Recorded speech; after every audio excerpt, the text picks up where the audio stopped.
Happy birthday के उपलक्ष्य में सतगुरुदेव के चरणों में भाव लेकर जो आता है तो वो गुरुदेव के चरणों से मुंह मांगी मुरादों को पाता है। तो अब गुरुदेव को रिझाएं, प्यारे श्री महाराज जी को मनाएं कि गुरुदेव के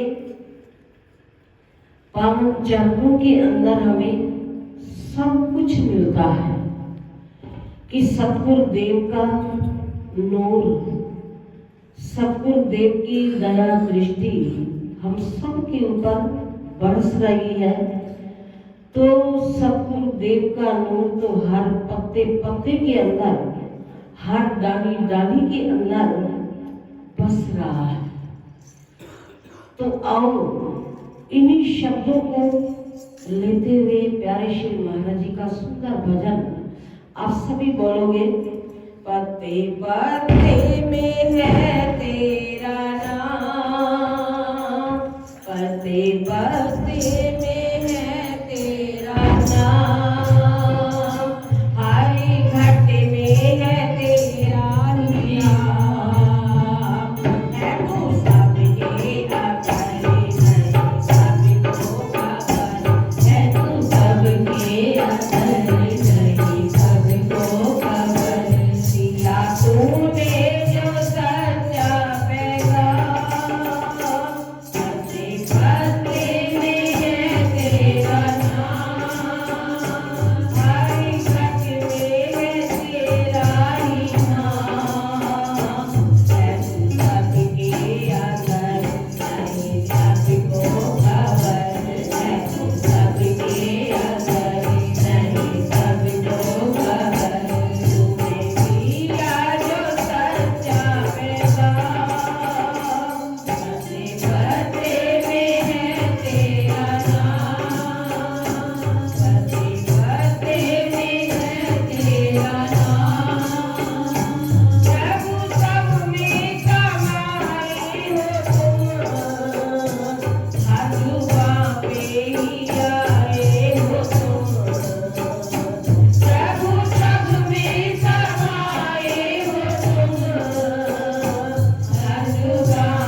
महाराज की जय। बोलो जुगल जोड़ी सरकार की जय।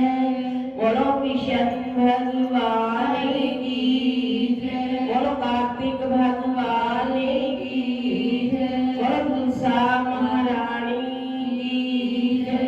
बंदो चरण सरोज गुरु मुद मंगल आगार। जैसे वत नर होते हैं भवसागर से पार। श्री गुरु जी के सिमरन मात्र से नाशत विघ्न अनंत।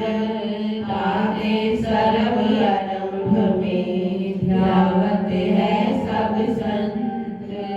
ध्यान मूलम गुरु मूर्ति पूजा मूलम गुरु परम।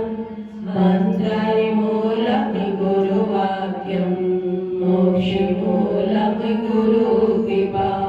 ब्रह्म परिणाम गुरु मुनि प्रणाम सब संत। करते मंगलाचरणी नाशत विघ्न अनंत। स्वामी करते मंगलाचरणी नाशत भरम अनंत। बोलो जयकारा बोलिए श्री गुरु महाराज की जय। बोलो परम पूजनीय श्री संत ब्रह्मानंद महाराज की जय। बोलो कार्तिक भगवान की जय। हरि ओम नमो भगवते वासुदेवाय। हरि ओम नमो भगवते वासुदेवाय। हरि ओम नमो भगवते वासुदेवाय। हरि ओम नमो भगवते वासुदेवाय। हे वासुदेवाय श्री कृष्ण देवाय। वासुदेवाय श्री कृष्ण देवाय। हे वासुदेवाय श्री कृष्ण देवाय।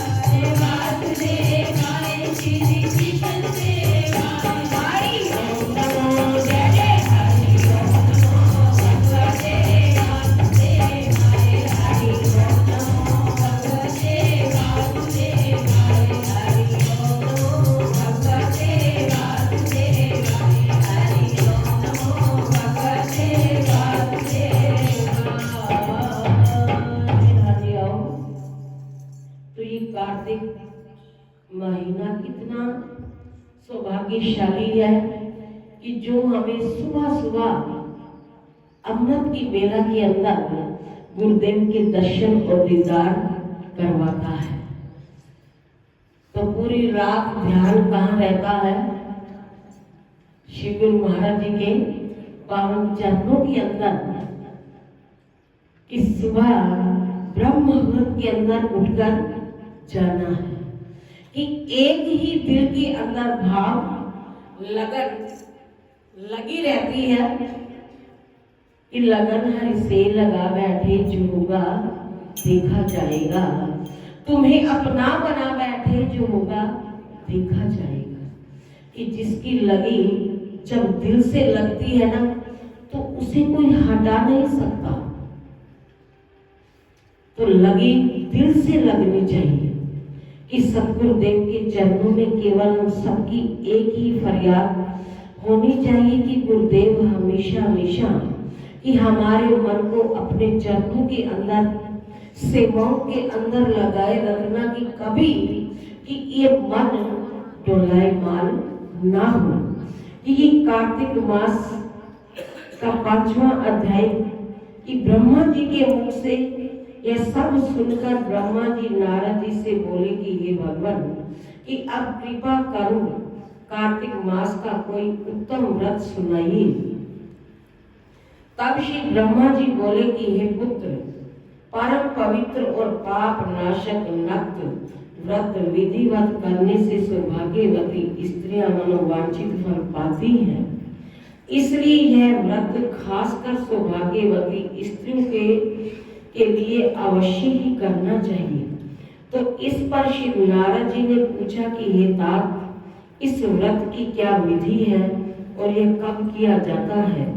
तो नारद जी का यह प्रश्न सुनकर ब्रह्मा जी ने प्रसन्न होकर कहा कि हे पुत्र, यदि अति गोपनीय व्रत है, किंतु तुम्हारे स्नेह से यह कार्तिक मास का व्रत कहता हूँ, सो तुम सावधान होकर सुनो कि आश्विन शुक्ला पूर्णमासी को प्रातः काल उठकर शौच आदि से निर्वृत्त होकर दंत मंजन आदि करें, फिर संगम नदी सरोवर कुंड व कूप अथवा घर पर ही स्नान करें।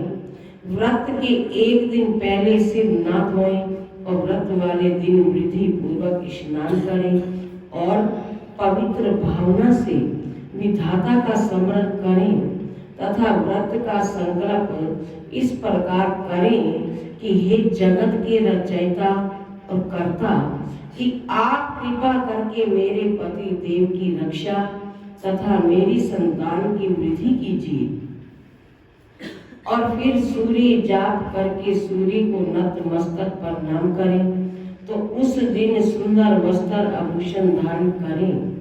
दिन में भोजन कदापि नहीं करना चाहिए और ना ही जलपान करना चाहिए। वह दिन भोजन अर्थात वह दिन भजन कीर्तन में ही व्यतीत करें। कि कितनी विधि विधान कि इस कार्तिक मास के जो भी किसी भी हम अध्याय को पढ़ते हैं ना, तो उसके अंदर सारा विधि विधान बताते हैं। तो इन विधियों को हम अपना नहीं सकते, केवल सुन सकते हैं।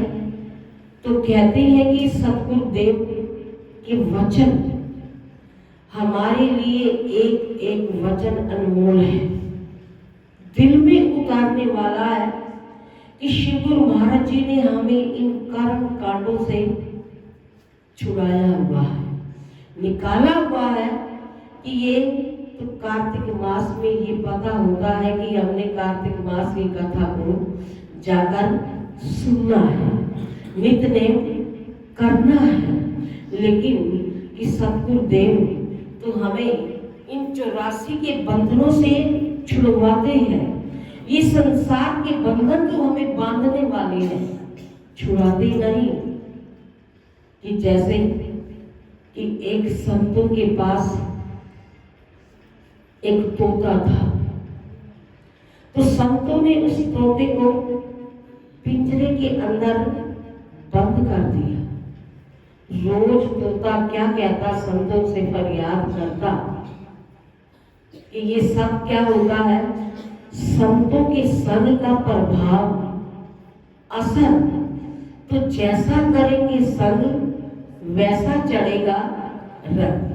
तो जैसा जैसा हम सतगुरुदेव का संग करते हैं, तो वैसा वैसा हमारे मन के ऊपर असर हो जाता है।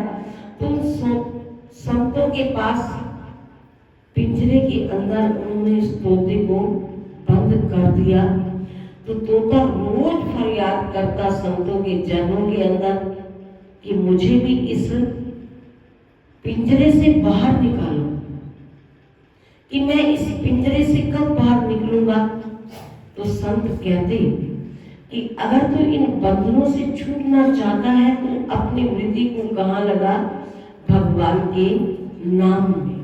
तो संत रोज उसे राम नाम की माला जपवाते। तो वो तोता जपता कि मुझे संतों ने क्या कहा है कि रोज राम राम बोलना है। तो रोज तोता राम राम की शब्द उच्चारण करता। तो जब संत रोज उसे जो सिखाते वो वही करता, तो फिर भी तोता क्या कहता कि मुझे इस बंधन से, कि इस पिंजरे से मुझे बाहर निकालो, कि मैं इस बंधन से आजाद हो जाऊं। तो संत कहने लगे कि अगर इस पिंजरे से तू अपने आप को आजाद करना चाहता है, छुड़वाना चाहता है, तो एक बार अपने श्वास को ऊपर चढ़ा ले। कि जब उसने अपने श्वास को ऊपर चढ़ाया, तो क्या लगा कि अब तोते के अंदर प्राण वायु ही नहीं है। तो संत ने क्या किया कि उस तोते को जैसे ही बाहर निकाला वो तोता उड़ गया। तो संत महापुरुष तो हमारे जीवन को बनाते हैं, हमें इन 84 के बंधनों से छुड़वाते हैं, निकालते हैं कि अगर हम संतों महापुरुषों के वचनों को मानेंगे, सुनेंगे, कि संतों महापुरुषों के वचनों को श्रवण करना, मानना, उसके ऊपर निध्यासन करना, कि तब ही उसे आत्मा का साक्षात्कार होता है। तो तब से वो तोता क्या हो गया, उस बंधन से मुक्त हो गया, आजाद हो गया कि संत जी ने तो मुझे इस बंधन से छुड़वा दिया है, आजाद कर दिया है। तो वो संतों के चरणों में नमन कर रहा, नमन करने लगा, सर झुकाने लगा कि मैं आपका ऋणी हूं, कि जन्मों जन्म कर्जदार हूं, कि कितने जन्म भी लूं तो भी मैं आपका ऋण नहीं चुका सकता। तो संत महापुरुष तो हमें हर विधि, हर युक्ति बंधनों से छुड़वाने के लिए बताते हैं। तो इसी प्रकार कार्तिक मास की कथा के अंदर भी जो विधि विधान से चलता है, विधि पूर्वक स्नान करता है, पवित्र भावना से विधाता का स्मरण करता है, तो वो भी इस संसार सागर से पार हो जाता है। और फिर सूर्य जाप करके सूर्य को नतमस्तक प्रणाम करे, उस दिन सुंदर वस्त्र आभूषण धारण करे, दिन में भोजन आदि ना करे, कि जल पान करना नहीं चाहिए, दिन भजन कीर्तन में व्यतीत करे, कि अपना सारा दिन भजन कीर्तन के अंदर व्यतीत करे। तो ब्रह्मा जी ने कहा कि हे पुत्र, सायंकाल में हमारा ब्रह्मा जी का चांदी के पात्र में दूध डालकर पूजन करना चाहिए। सोना, चांदी, तांबा या मिट्टी की ब्रह्मा की प्रतिमा बनावे, फिर उसको लाल वस्त्र पहनावे और विधि पूर्वक पूजन करें, और चांदी के पात्र में रखे हुए दूध को सोने की मथनी से मथें। साथ ही यह प्रार्थना करें कि हे ब्रह्मा जी, मुझे भोग आदि के लिए गो प्रदान करके मेरी संतति की वृद्धि करिए। मेरे पति देव को धन धान्य से युक्त और चिर आयु कीजिए तथा बहुत से दास दासियां प्रदान कीजिए। इसके पश्चात ब्राह्मण को भोजन करावे और अपने कुल के वृद्धों और वृद्धाओं को बहुत स्वादिष्ट पकवान खिलाकर उनकी आत्मा को तृप्त करें। फिर तारों को देखकर स्वयं भी भोजन करें। यह आश्विन पूर्णमासी को ब्रह्मा जी का नक्त व्रत है। यह व्रत सब प्रकार के पापों का नाश करने वाला तथा समस्त कामनाओं को पूर्ण करने वाला तथा ज्ञानी पुरुषों को मुक्ति देने वाला है। भगवान जप तप तथा तीर्थ स्नान से इतने प्रसन्न नहीं होते कि जितने की इस व्रत से प्रसन्न होते हैं, कि जो ब्रह्मा जी के आगे इस दिन का कपूर जलाता है उसको बड़े वृक्षों गोदान का फल मिलता है तथा उसके कई एक कुल वैकुंठ को प्राप्त हो जाते हैं। जो केसर तथा कस्तूरी सहित कपूर अर्पण करता है उसके कई वंश ब्रह्मलोक को प्राप्त होते हैं। जो स्त्री इस दिन वस्त्र दान करती है वह कपड़े के सूत्रों के तारों की लड़ियों के बराबर करोड़ वर्ष वैकुंठ में वास करती है। जो गहने दान करता है उसको ब्रह्मलोक की प्राप्ति होती है। कि कार्तिक मास की कथा के अंदर क्या सुन रहे हो, कि जो गहना आभूषण सोना चांदी दान करता है तो उसे ब्रह्मलोक की प्राप्ति होती है। कि जो स्त्री हृदय में ब्रह्मा जी का रूप और मुख से ब्रह्मा जी का नाम लेती है और मस्तक पर निर्माल्य धारण करती है वह सदैव सौभाग्यवती और पतिव्रता रहती है। इस प्रकार आश्विन शुक्ला पूर्णमासी को स्नान पूजन कर ब्राह्मणों को भोजन तथा वृद्ध जनों का पूजन करना चाहिए। सायंकाल ब्रह्मा जी का पूजन कर प्रार्थना करें कि हे ब्रह्म विधाता, कि यह व्रत मैंने आपके निमित्त किया है। अतः इससे किसी प्रकार की कोई कमी हो तो उसको आप स्वयं ही पूरी कर लेना। कि हे नारद जी, कि कोई इस कथा को पढ़ता अथवा सुनता है कि उसको अश्वमेध यज्ञ का फल प्राप्त होता है। कि हम सुबह उठकर आते हैं तो हमारा एक एक पग भी सौ यज्ञ के समान है। कि नारद जी कह रहे हैं, कि ब्रह्मा जी कह रहे हैं कि हे नारद जी, कि जो इस कथा को श्रद्धा और भावना से पढ़ता है, सुनता है, सुनाता है तो उसको अश्वमेध यज्ञ का फल प्राप्त होता है। कि कथा का कितना बड़ा महात्म बता रहे हैं। तो हम जितने भी कदम चलेंगे, जितने भी श्वास सतगुरुदेव के नाम सिमरन के अंदर लगाएंगे तो हमारा एक एक श्वास भी सफल होगा और हमारा एक एक कदम भी सफल होगा। कि कितने पुण्य के भागी हम सब बनेंगे। बोलो श्री गुरु महाराज की जय।